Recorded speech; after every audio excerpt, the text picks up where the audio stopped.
Assalamualaikum warahmatullahi wabarakatuh. Bagaimana kabar kalian hari ini? Semoga tetap semangat belajar dari rumah ya. Seperti biasa, sebelum pembelajaran hari ini, ayo kita ucapkan semangat pagi. SMK pasti bisa. Biar tambah semangat ya. Hari ini, anak-anak, kita akan belajar tentang suatu teks yang biasanya kalian lakukan, walaupun kalian tanpa sengaja melakukannya. Ibu kasih kata kunci ya. Misalkan ketika kalian melakukannya saat transaksi di pasar, atau ketika kalian menginginkan sesuatu yang bertentangan dengan keluarga kalian. Kira-kira nih anak-anak ya, teks apa ya yang berkaitan dengan kedua kejadian hal tersebut? Apa anak-anak kira-kira? Iya betul, tentang negosiasi. Ya, kira anak-anak negosiasi nih ya, negosiasi itu apa ya? Kalau dari kata negosiasi sendiri, kalian bisa menerka teks itu berupa apa? Iya betul, negosiasi itu berupa tawar menawar. Anak-anak, sebelum kita lebih jauh tentang teks negosiasi, yuk kita simak dulu cuplikan berikut.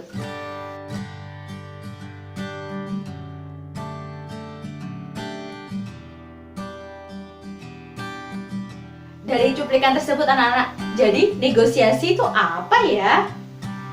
Iya, betul. Negosiasi itu adalah sebuah teks yang di dalamnya ada interaksi sosial antara pihak satu kepada pihak kedua atau beberapa pihak yang menyampaikan tujuannya yang disertai dengan tawar-menawar untuk mencapai suatu kesepakatan. Bagaimana? Gampang bukan teks negosiasi? Dan pasti pernah kalian lakukan di rumah. Contoh misalkan, ketika kalian ingin uang saku kalian naik, kemudian ibu kalian mengatakan tidak boleh. Pasti kan kalian akan melakukan tawar-menawar di sana agar tujuan kalian tercapai. Itu juga berupa salah satu contoh negosiasi. Hari ini anak-anak, karena kalian sudah mengerti pengertiannya, yuk kita ke struktur teks negosiasi. Struktur teks negosiasi itu ada 5 ya.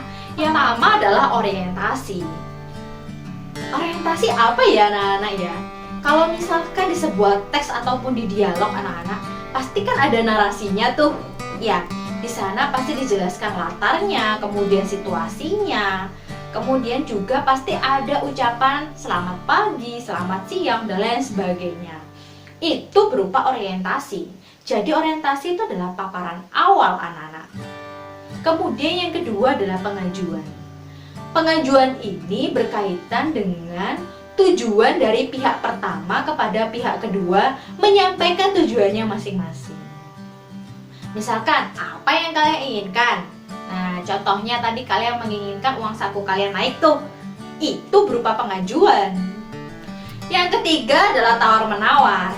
Tawar-menawar ini adalah alternatif-alternatif yang ditawarkan oleh pihak pertama ataupun pihak kedua. Seperti contoh tadi anak-anak, kalian kan ingin uang saku naik, ya, tetapi ibu kalian tidak menginginkannya. Nah, anak-anak kalian akan melakukan penawaran di sana. Misalkan kalian mengatakan bahwa uang bensin kurang anak-anak, harga bensin kan sekarang sudah naik ya. Kemudian yang kedua, kalian mengatakan juga jajanan-jajanan di sekolah mahal, misalkan begitu. Nah, kalau misalkan uang saku cuma 10.000 kurang bu, misalkan begitu anak-anak. Nah, itu adalah salah satu penawaran. Kemudian ibu kalian mengatakan penawaran yang kedua, tidak bisa naik seperti itu karena gaji ayah kalian cuma segini misalkan.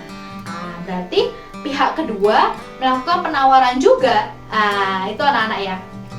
Tawar-menawar ini kunci dari teks negosiasi. Kemudian yang keempat adalah persetujuan.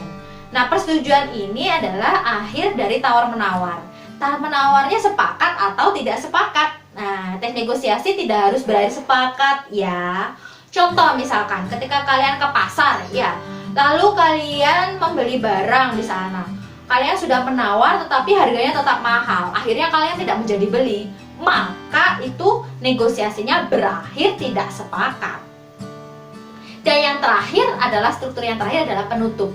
Nah, penutup ini anak-anak ya, karena teks negosiasi itu berupa dialog anak-anak ya, kan ada pengantarnya dan juga pasti ada penutupnya. Penutupnya bisa berupa narasi, bisa juga berupa ucapan salam, terima kasih, dan lain sebagainya. Bagaimana? Mudah bukan tentang struktur teks negosiasi? Kalau mudah, yuk kita sekarang ke kaidah teks negosiasi.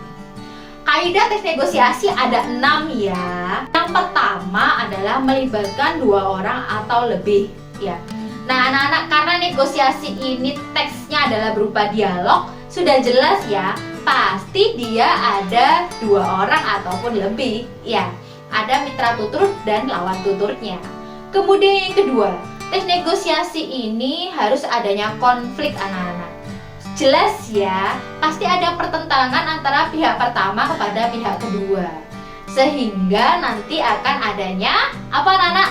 Iya, itu menjadi struktur yang ketiga, tawar-menawar. Ini adalah inti dari teks negosiasi. Jadi ada alternatif dari pihak pertama ataupun pihak kedua. Kemudian yang keempat adalah menyangkut keinginan.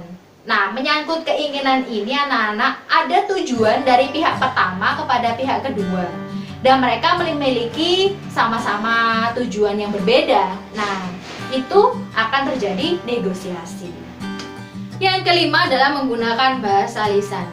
Jelas ya, karena negosiasi berupa dialog, pasti dia menggunakan bahasa lisan ya. Kalian juga bisa menggunakan ekspresi-ekspresi di sana. Misalkan, ayolah Bu, dikurangi harganya dengan memelas. Nah, itu adalah salah satu ciri bahasa lisan diikuti dengan ekspresi ataupun gestur. Kemudian yang terakhir adalah berakhir sepakat atau tidak sepakat. Jadi teks negosiasi itu tidak harus sepakat ya anak-anak ya, boleh tidak sepakat.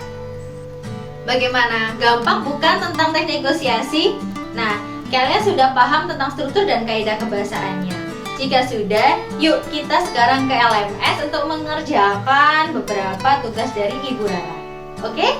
Sampai jumpa di pertemuan selanjutnya. Tetap semangat belajar dari rumah. Wassalamualaikum warahmatullahi wabarakatuh.